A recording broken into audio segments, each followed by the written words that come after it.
Hi అండి, నమస్తే. ఇవాల్టి వీడియోలో ప్రతి ఒక్కరికి ఉపయోగపడే యూస్ఫుల్ టిప్స్ని ఈ వీడియోలో షేర్ చేస్తున్నాను.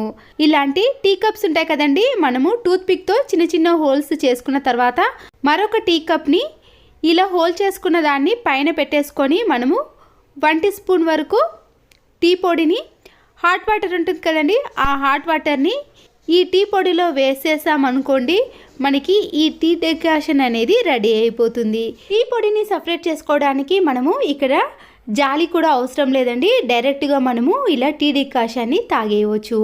బయటికి ఎక్కడికైనా మనము యాత్రలకు కానీ పిక్నిక్కి వెళ్ళినప్పుడు ఈ టిప్ అయితే చాలా బాగా యూజ్ అవుతుంది. మన ఇంట్లో ఇలాంటి షార్ప్గా ఉన్న ఒక స్పూన్ కానీ లేదా అట్లకాడ ఉంటుంది కదండి, దానిని తీసుకొని ఇలా వీడియోలో చూపించిన మాదిరిగా ఒక టిష్యూ పేపర్ని వేసి అది విడిపోకుండా ఉండటానికి ఒక రబ్బర్ బ్యాండ్ని వేసేసుకోవాలి. దీనిని ఎలా యూజ్ చేసుకోవాలి అంటే, సోఫా సెట్లో చివర్లో కార్నర్స్ ఉంటాయి కదండి, మనము ప్రతిరోజు క్లీన్ చేసినా కూడా కార్నర్స్లో అయితే అంత ఈజీగా క్లీన్ చేయలేము. ఇలా మనము టిష్యూ పేపర్ సహాయంతో ఇలాంటి కార్నర్స్లో కానీ మనము క్లీన్ చేయని ప్లేస్లో ఇలాంటి దాని సహాయంతో ఈజీగా క్లీన్ చేసుకోవచ్చు. చూసారు కదండి, దాంట్లో నుంచి ఇలాంటి డస్ట్ అనేది ఈజీగా వచ్చేస్తుంది. కాబట్టి ఇలా 2 మంత్స్కి ఒకసారి కానీ 3 మంత్స్కి ఒకసారి కానీ ఇలాంటి ప్లేస్లో మనము ఈ సోఫాని ఈజీగా క్లీన్ చేసుకోవచ్చు. ఇంట్లో ఇలాంటి ఫాల్స్ కవర్స్ ఉంటాయి కదండి, మనము వేస్ట్ అని పడేస్తూ ఉంటాము. ఈ ఫాల్ కవర్ని కూడా మనము చాలా బాగా యూజ్ చేసుకోవచ్చు. ఈ ఫాల్ కవర్లో వచ్చే ఈ అట్ట ముక్క ఉంటుంది కదండి, మనము దీనిని ఇలా సైడ్లో 2 సైడ్స్ కూడా ఇలా క్రాస్గా కట్ చేసుకోవాలి. మనము ఫంక్షన్స్కి కానీ ఏదైనా పండగలకి ఇలాంటివి 1 గ్రామ్ గోల్డ్ తెచ్చుకుంటాం కదండి, వాటికి బాక్సెస్ కానీ రానప్పుడు ఇలా ఫాల్క్ యొక్క అట్టముక్కకు మనము కట్ చేసి పెట్టేసుకున్నాం అనుకోండి, నీట్గా ఉంటుంది. స్టోన్స్ ఉన్న నెక్లెస్లు అయితే షైనింగ్ తగ్గకుండా మనము ఇలా ఫాల్ కవర్లో పెట్టేసుకున్నాం అనుకోండి, చాలా రోజుల పాటు నీట్గా షైనింగ్లో ఉంటాయి. ఎప్పుడు కావాలంటే అప్పుడు ఈజీగా యూస్ చేసుకోవడానికి కూడా ఉంటుంది. అంతేకాకుండా మనము ఇదే అట్టముక్కకు వీటికి వచ్చే ఇయర్ రింగ్స్ని కూడా పెట్టేసుకోవచ్చు. దీనిని ఇలాగే మనము హ్యాండ్ బ్యాగ్లో వేసుకొని ఎక్కడికైనా తీసుకెళ్ళవచ్చు.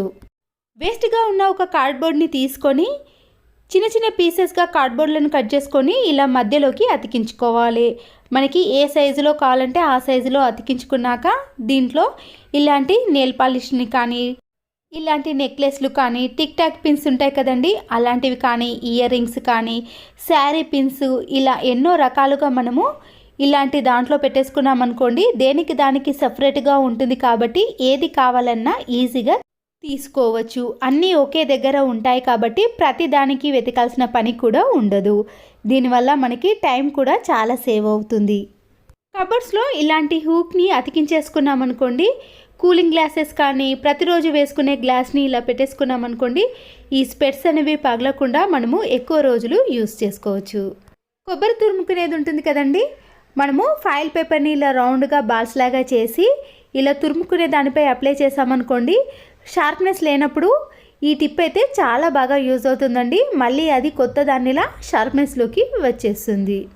మరొక టిప్, వేస్ట్గా ఉన్న ఒక కొబ్బరి చిప్పని తీసుకొని 2 లవంగాలను 2 దాల్చిన చెక్కని వేసేసి వెల్లుల్లి పొట్టు ఉంటుంది కదండి, దానిని కూడా వేసుకోవాలి. ఒక కర్పూరం బుల్లెను వేసేసి అగ్గిపుల్లతో వెలిగించేసామనుకోండి, రాత్రిపూట కానీ ఏ టైంలో అయినా దోమలు ఎక్కువగా ఉన్నప్పుడు ఈ టిప్ అయితే చాలా బాగా యూజ్ అవుతుంది. దోమలన్నీ కూడా ఇంట్లో నుంచి పారిపోతాయి. పొడవుగా ఉన్న ఒక స్టిక్ను తీసుకొని ఈ స్టిక్ చివరి భాగంలో సాక్స్ను కానీ లేదా వేస్ట్గా ఉన్న క్లాత్ను కానీ ఇలా ఊడిపోకుండా ఉండటానికి ఒక రబ్బర్ బ్యాండ్ను వేసేసుకోవాలి.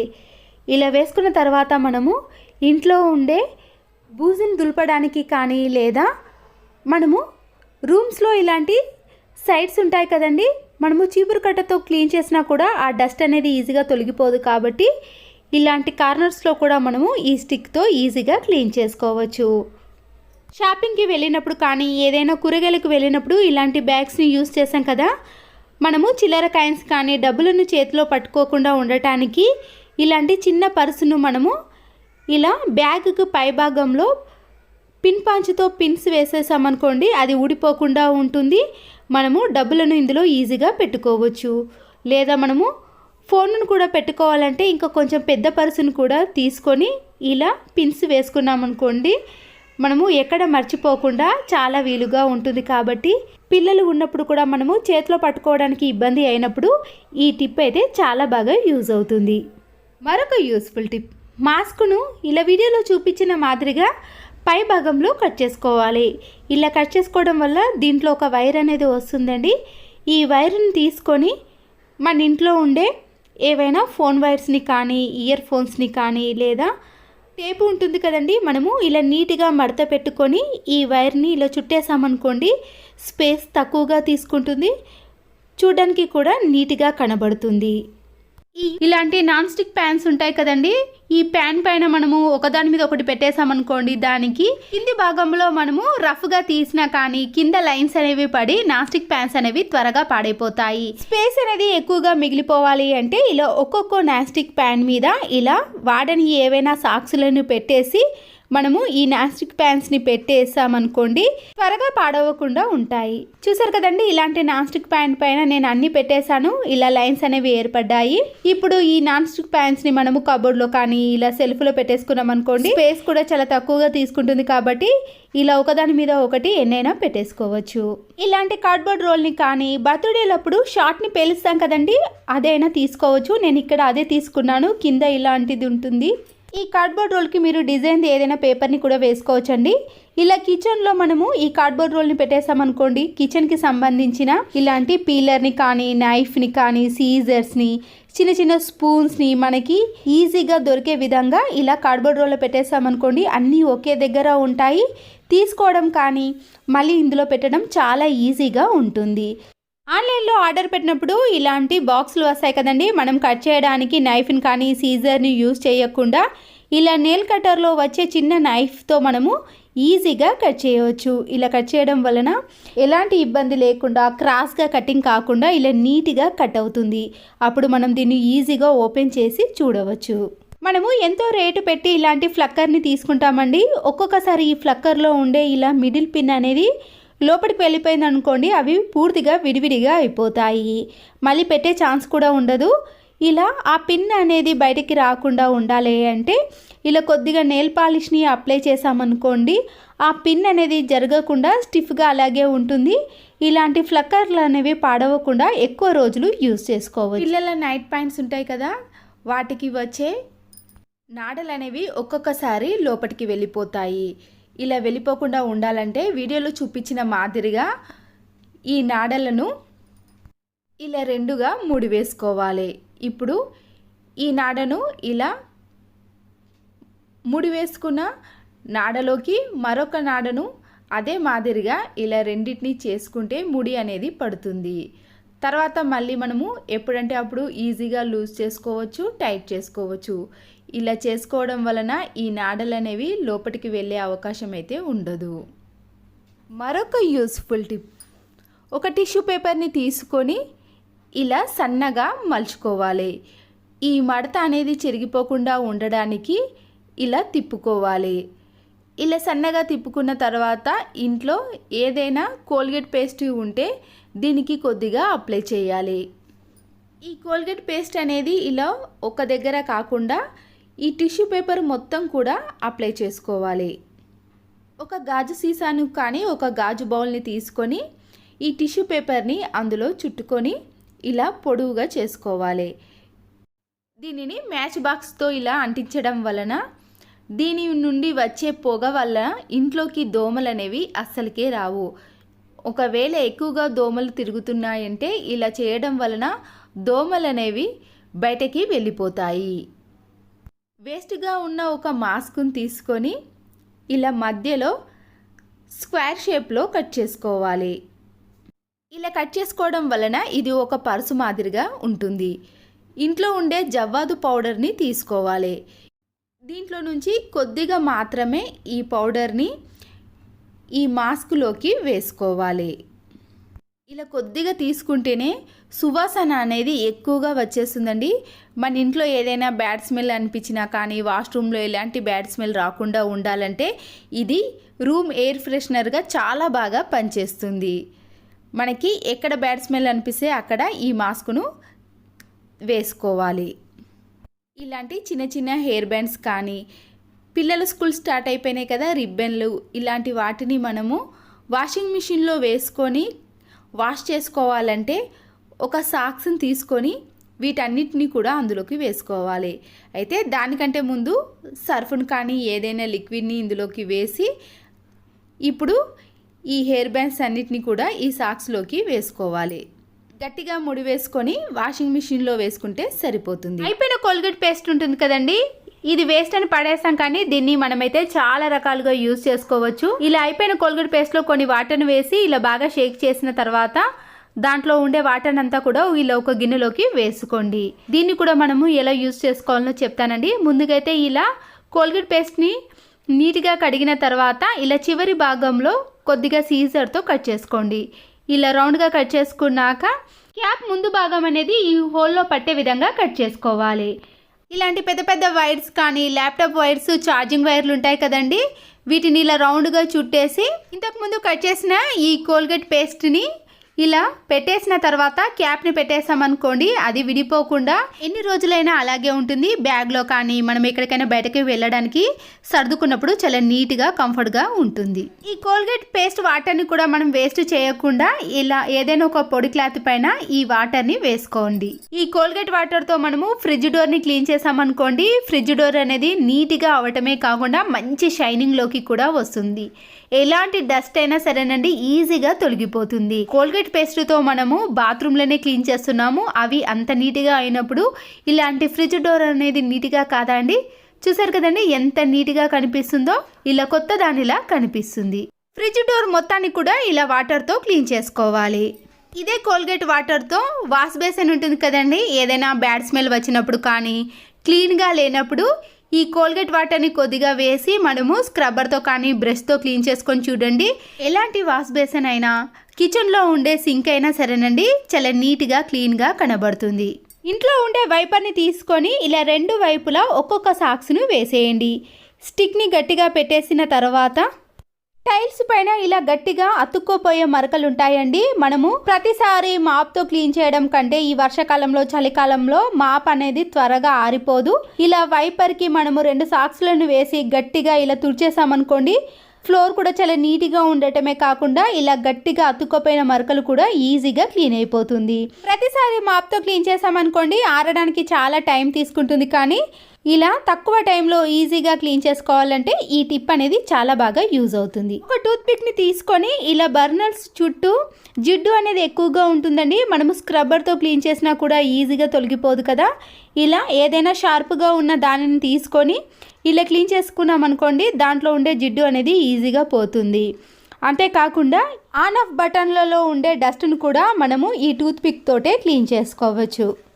వైట్ వెనిగర్ని వేస్ట్గా ఉన్న ఇలాంటి ప్లాస్టిక్ క్యాప్లోకి కొద్దిగా వేసిన తర్వాత వంట సోడా ఉంటుంది కదండి, దాన్ని కూడా కొద్దిగా వేయండి. మంచి సువాసన వచ్చే కంఫర్ట్ని కానీ ఏదైనా లిక్విడ్ ఉందనుకోండి దాన్ని కూడా దీంట్లో కలిపేసేయండి. ఇలా మూడింటిని కలిపిన దాన్ని మనము వాష్రూమ్లో పెట్టేసామనుకోండి, ప్రతిరోజు బ్యాడ్ స్మెల్ అనేది రాకుండా మంచి సువాసన కూడా వస్తుంది. చీర కట్టుకోవడం రాని వాళ్ళకు మంచి టిప్ని చూపిస్తున్నానండి. ఇలా ఒక దువ్వెనను తీసుకొని ఇలా వీడియోలో చూపించిన మాదిరిగా పెట్టేసిన తర్వాత మనకి ఎంత కుచ్చులు ఏ సైజు కుచ్చులు రావాలనుకుంటే ఆ సైజు మాత్రమే తీసుకోవచ్చు. చాలామందికి చీర కుచ్చులు పెద్ద సైజులో కాను చిన్న సైజులో తీసుకుంటారండి. ఇలా మీకు ఏ సైజులో కావాలన్నా కూడా ఇలా దువ్వెనను కరెక్ట్గా పెట్టేసి ఇలా వీడియోలో చూపించిన మాదిరిగా కుచ్చులను పెట్టేసుకోవాలి. కొత్తగా పెళ్ళైన వారు కానీ చీర కుచ్చులు రాని వారికి అయితే ఈ టిప్ అనేది చాలా బాగా యూజ్ అవుతుంది. ఇలా కరెక్ట్గా ఎన్ని కుచ్చులు కావాలంటే మనము అన్ని కుచ్చులను చేసుకోవచ్చు. అంతేకాకుండా చీర కట్టిన తర్వాత మనము కుచ్చులన్నీ కూడా ఎక్కడ మడతలు లేకుండా ఐరన్ చేసిన మాదిరిగా కుచ్చులు అనేవి కరెక్ట్గా రావాలంటే ఇలా దువ్వెన సహాయంతో కూడా ఈజీగా అనేవచ్చు. ఇలా చేయడం వలన చీర కట్టినప్పుడు చాలా నీట్గా కుచ్చులు కూడా చాలా అందంగా కనబడటమే కాకుండా ఇలా కట్టరాని వాళ్ళకు కూడా శారీని ఈజీగా కట్టేయవచ్చు. ప్రెషర్ కుక్కర్ యొక్క రబ్బర్లు కానీ లేదా మిక్సీ జార్ యొక్క రబ్బర్లు ఉంటాయి కదా, మనము ప్రతిరోజు ప్రెషర్ కుక్కర్ని క్లీన్ చేస్తాం, కానీ ఇలా స్పెషల్గా టైం తీసుకొని మాత్రం ఈ గ్యాస్ కట్లను క్లీన్ చేయలేకపోతాము. ఇలా వీలు ఉన్నప్పుడు మనము ఒక ప్లేట్లోకి ఈ గ్యాస్ రబ్బర్లను వేసి గోరువెచ్చని వాటర్ని వేసిన తర్వాత కొద్దిగా వంట సోడాను మాత్రమే వేయండి, ఇంకేమీ అవసరం లేదండి. ఇలా వేసిన తర్వాత ఈ గ్యాస్ రబ్బర్లను మనము అటు ఇటు కదుపుతూ ఒక 2-3 మినిట్స్ పాటు అలాగే ఉంచేసేయండి. పాడైపోయిన ఒక బ్రష్ని తీసుకొని ఈ రబ్బర్ మధ్యలో కొద్దిగా గ్యాప్ ఉంది కదండి, ఇలా బ్రష్తో పూర్తిగా రబ్బర్ని తిప్పుతూ క్లీన్ చేసుకోవాలి. ఇలా క్లీన్ చేసుకుంటున్నప్పుడే మనకి వాటర్ కూడా పూర్తిగా చేంజ్ అయిపోయింది, చూసారు కదండి. దాంట్లో ఉండే డస్ట్ అనేది ఇలా వాటర్లోకి వచ్చిన తర్వాత ఈ వాటర్ని తీసేసి మరొకసారి ఫ్రెష్ వాటర్తో క్లీన్ చేసుకోవాలి. ప్రతిరోజు కాకపోయినా ఇలా అప్పుడప్పుడైనా ఈ గ్యాస్ రబ్బర్లను కానీ మిక్సీ రబ్బర్లను క్లీన్ చేసుకోండి. చూసారు కదండి, సింపుల్గా మనము చిటికెలో వీటిని క్లీన్ చేసుకోవచ్చు. వాష్రూమ్ డోర్స్ కానీ లేదా మెయిన్ డోర్స్ ఉంటాయి కదండి, ఇలా మరకలుగా తయారైనప్పుడు మనము వాషింగ్ మిషన్లో వేసే లిక్విడ్ని ఇలా ఒక క్లాత్ పైన వేసి మరకలుగా తయారైన ఈ వాష్రూమ్ డోర్ని ఇలా క్లీన్ చేసుకోవాలి. ఈ లిక్విడ్తో ఎలాంటి మరకలైనా ఈజీగా తొలగిపోతాయండి. చూసారు కదండి, ఇప్పుడు వాష్రూమ్ డోర్ కూడా చాలా నీట్గా క్లీన్గా కనబడుతుంది. ప్రతిరోజు మనము కుంకుమను పెట్టుకున్న తర్వాత కొద్దిసేపటికి అది పోతుందండి. కుంకుమను ఇలా పెట్టుకున్న కొద్దిసేపటికే రాలిపోతుందండి. ఇలా మనం పెట్టిన కుంకుమ అనేది రోజంతా కూడా ఉండాలి అంటే ఎక్కడైతే కుంకుమను పెట్టుకుంటామో ఆ ప్లేస్లో ఇలా వ్యాజ్లైన్ని కొద్దిగా అప్లై చేసి ఆ తర్వాత మనము ఇలా కుంకుమను పెట్టుకున్నామనుకోండి, రోజంతా కూడా కుంకుమ అనేది రాలిపోకుండా ఎంతసేపు ఉన్నా కూడా అలాగే ఉంటుంది. ఇలా పెట్టుకోవడం వల్ల కూడా కుంకుమ అనేది చాలా నీట్గా కనబడుతుందండి. ఈ వ్యాజ్లైన్ని అప్లై చేయడం వలన అక్కడ మచ్చ కానీ ర్యాషెస్ అనేవి రాకుండా ఉంటాయి. సరుకులు తీసుకున్నప్పుడు కానీ కూరగాయలు తీసుకున్నప్పుడు ఇలాంటి ప్లాస్టిక్ కవర్లు మనకి రోజులో ఎన్నో వస్తాయండి. డస్ట్బిన్ని క్లీన్ చేయడానికి కానీ ఇలాంటి చెత్తచాటను క్లీన్ చేయడానికి మనము రోజు వాడే స్క్రబ్బర్ని యూజ్ చేయకుండా ఇలా ప్లాస్టిక్ కవర్కి కొన్ని వాటర్ని వేసి సోప్తో క్లీన్ చేసామనుకోండి, స్క్రబ్బర్ అనేది మళ్ళీ క్లీన్ చేయాల్సిన పని ఉండదు. ఇలాంటి కవర్లు కూడా వేస్ట్ కాకుండా మనము ఇలా క్లీన్ చేసుకోవడానికి చాలా బాగా యూజ్ అవుతాయి. ఈ కవర్లను మనము చెత్తచాటకే కాకుండా సింకును క్లీన్ చేసుకోవడానికి కూడా యూజ్ అవుతుంది. నేను ఈ కవర్ని క్లీన్ చేసుకొని గిన్నెలు క్లీన్ చేసేటప్పుడు సింకులో వేస్టేజ్ అంతా పడుతుంది కదండి, దాన్నంతా కూడా ఈ కవర్లో వేసుకోవడానికి కూడా ఇలా యూజ్ చేసుకోవచ్చు. దీనివల్ల సింకు కూడా ఎప్పుడు చూసినా కూడా చాలా నీట్గా కనబడుతుంది. వైపర్ స్టిక్కి ఇలా వేస్ట్గా ఉన్న ఒక 2 సాక్స్లను 2 సైడ్స్ వేసిన తర్వాత పూజ గది ఉంటుంది కదండి, దాంట్లో ఉండే ఇలా బూజునంతా కూడా మనము ఈ వైపర్ స్టిక్ సహాయంతో క్లీన్ చేసుకోవచ్చు. బూజు కర్ర లేని వాళ్ళకు ఈ టిప్ అనేది యూజ్ అవుతుంది. దేవుళ్ళను కడిగిన రోజు మనము ఇలా పూజా సామాగ్రిని అంతా కూడా క్లీన్ చేసుకుంటాం కదండి. రాగి కానీ ఇత్తడి ఏవైనా సరేనండి, ఈజీగా క్లీన్ చేసుకోవాలంటే ఇలా ఒక పెద్ద బౌల్లోకి మనము కొన్ని వాటర్ని వేసుకొని నిమ్ముప్పు అండి, అన్ని కిరాణం స్టోర్లో అవైలబుల్గా ఉంటుంది. ఇలా తెల్లగా క్రిస్టల్ మాదిరిగా కనబడుతుంది కదా, దీన్ని ఒక 2-3 టీ స్పూన్స్ వరకు వేసేయండి. దీంట్లోనే మట్టి రాగి ఇత్తడి అన్ని పాత్రలు వేసేసానండి. కొన్ని వాటర్ అనేది తక్కువ పడితే ఇలా పైనుంచి మొత్తం వేసానండి. ఈ వస్తువులు అనేవి మునిగేంత వరకు వాటర్ని వేసుకున్నాక ఇలా ఒక నిమ్మకాయని కట్ చేసుకొని ఆ రసాన్ని కూడా వేసేసుకోండి. ఇలా ఒక 2-3 మినిట్స్ పాటు మాత్రమే అలాగే ఉంచేసానండి. చూస్తున్నారు కదండి, ఈ రాగి పాత్రల పైన ఇలా మచ్చలు కూడా పోతున్నాయి. ఒక 1 అవర్ అలాగే ఉంచేసే వాటిని మనము చేత్తో కూడా క్లీన్ చేయాల్సిన పని ఉండదండి. ఇక్కడ నేను వెంటనే క్లీన్ చేసుకుంటున్నాను కాబట్టి ఇలా కొద్దిగా సాల్ట్ను అలాగే నిమ్మకాయ బద్దతో ఈ సాల్ట్లో ముంచేసుకుంటూ మనము ఈ వస్తువులను క్లీన్ చేసుకోవాలి. ఇలా క్లీన్ చేసుకున్నా కూడా చాలా ఈజీగా క్లీన్ అయిపోతాయండి. మనం ఇక్కడ స్క్రబ్బర్ని కూడా యూజ్ చేయాల్సిన పని ఉండదు. మన చేతులు కూడా నొప్పి పెట్టకుండా చాలా ఈజీగా క్లీన్ చేసుకోవచ్చు.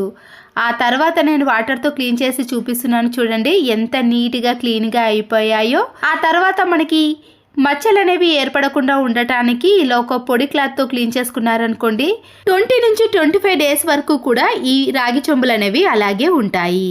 ఆ తర్వాత మిగతావన్నింటినీ కూడా ఇదే ప్రాసెస్లో క్లీన్ చేసుకున్నాను. చూశారు కదండి, రాగి కానీ ఇత్తడి మట్టి పాత్రలు ఏవైనా సరేనండి, నేను ఇదే ప్రాసెస్లో క్లీన్ చేసుకున్నారనుకోండి, మన చేతులు నొప్పి పెట్టకుండా స్క్రబ్బర్ని వాడకుండా ఈజీగా క్లీన్ చేసుకోవచ్చు. వాషింగ్ మిషన్లో బట్టలు వేసేటప్పుడు మురికి త్వరగా పోవాలన్నా ఐరన్ చేయాల్సిన పని లేకుండా ఇలాంటి కాటన్ బట్టలు స్టిఫ్గా నీట్గా రావాలి అంటే ఈ చిన్న టిప్ని ఫాలో అవ్వండి. నేనైతే ఇక్కడ ఇలా కాటన్ అన్నీ కూడా వేస్తున్నానండి. అంతేకాకుండా మీరు డైలీ వైజ్ కూడా ఇలా వేసుకోవచ్చు. ఇక్కడ నేను బెడ్షీట్స్ని అలాగే ప్రతిరోజు వేసుకునే పిల్లల స్కూల్ యూనిఫామ్స్, టవాల్స్, షర్ట్స్ ఏవైనా సరేనండి అన్నీ వేసి కూడా మీకు ఇక్కడ చూపిస్తున్నాను. కాటన్స్ అయితే ఇంకా స్టిఫ్గా వస్తాయి. ఇవి కూడా మిగతావి వేసామనుకోండి ఐరన్ చేయాల్సిన పని ఉండదు, మురికి కూడా ఈజీగా తొలగిపోతుంది. చూసారు కదండి, ఇలా వైట్ కలర్లో ఉన్న షర్ట్స్ని వేసాక మీకు వాషింగ్ మిషన్ పూర్తిగా కంప్లీట్ అయిన తర్వాత చూపిస్తాను. వాషింగ్ మిషన్లో వేసే ఏ లిక్విడ్ అయినా సరేనండి, నేను ఇక్కడ సర్ఫ్ ఎక్సెల్ లిక్విడ్ని వేసాను. ఆ తర్వాత దీంట్లోనే కొంచెం కంఫర్ట్ని కూడా వేసుకోవాలి. ఇది కార్న్ఫ్లోర్ పిండి అండి, అన్ని కిరాణం స్టోర్లో అవైలబుల్గా ఉంటుంది. ఈ పిండితో మనము ఇలా బట్టలకు గంజి వేసామనుకోండి బట్టలు అనేవి చాలా స్టిఫ్గా నీట్గా ఉంటాయి. అయితే ఈ పిండిని డైరెక్ట్గా వేయకుండా ఏదైనా ఒక బౌల్లో కొన్ని వాటర్ని వేసి ఈ పిండిని ముద్దలు లేకుండా కలుపుకోవాలి. ఈ వాటర్ని డైరెక్ట్గా ఇలా బట్టలలోనైనా లేదా మనము లిక్విడ్ వేసిన దాంట్లోనైనా వేసేయచ్చు. ఇప్పుడు వాషింగ్ మిషన్ని మనము డైలీ వాష్లో పెట్టినా కానీ కొంతమంది కూల్ వాటర్ హాట్ వాటర్ని వాడతారండి, అలా పెట్టినా సరేనండి. ఇక్కడ నేనైతే డైలీ వాష్లో పెట్టేశానండి. కంప్లీట్ అయిపోయిన తర్వాత మీకు బట్టలు అనేవి ఎలా ఉన్నాయో చూపిస్తాను చూడండి. చూస్తున్నారు కదండి, కాటన్ బట్టలు అనేవి ఎక్కడ ముడతలు లేకుండా ఐరన్ చేయాల్సిన పని లేకుండా ఇలా నీట్గా స్టిఫ్గా ఉంటాయండి. ఇలాంటి థిక్ కలర్స్ వేసినా కూడా రంగు అనేది వెలిసిపోకుండా, అంతే కదండి మనము ఎలాంటి బట్టలలోనైనా ఇలా కొద్దిగా పిండిని వేసామనుకోండి బట్టలు అనేవి ముడతలు లేకుండా చాలా నీట్గా స్టిఫ్గా మురికి కూడా లేకుండా ఉంటాయి. ఇక్కడ నేను పిల్లో కవర్లు, బెడ్షీట్స్ అన్నీ వేసాను కదండి. చూస్తున్నారు కదండి, ఎలాంటి బట్టలైనా చాలా నీట్గా వస్తాయి. బట్టలు ఆరేసేటప్పుడు మీకు ఇంకొక చిన్న టిప్ని చెప్తానండి. అపార్ట్మెంట్లో ఉన్నవారు కానీ లేదా మనము డాబా పైన ఆరబెట్టేటప్పుడు బట్టలను ఇలా తీగలపై ఆరబెడతాం కదండి. త్వరగా బట్టలు అనేవి ఆరబెట్టుకోవాలి అని అంటే ఇలా రెండింటిని కూడా ఒకే సైజులో ఆరబెట్టుకోకుండా పైన దాన్ని కొద్దిగా చిన్నగా కింది కోన ఇలా పెద్దదిగా ఉండే విధంగా ఆరబెట్టుకున్నాం అనుకోండి వర్షాకాలంలో కానీ చలికాలంలో బట్టలు అనేవి ఇలా చాలా త్వరగా ఆరిపోతాయి. బట్టల మధ్యలో ఇలా గ్యాప్ ఇచ్చామనుకోండి గాలి అనేది ఈజీగా వెళ్ళి త్వరగా బట్టలు అనేవి ఆరిపోతాయి. ఈ టిప్స్ కానీ మీకు నచ్చినట్లయితే తప్పకుండా లైక్ చేసి మీ ఫ్రెండ్స్కి కానీ రిలేటివ్స్కి షేర్ చేయండి. మరో వీడియోతో మళ్ళీ కలుద్దాం. Thanks for watching.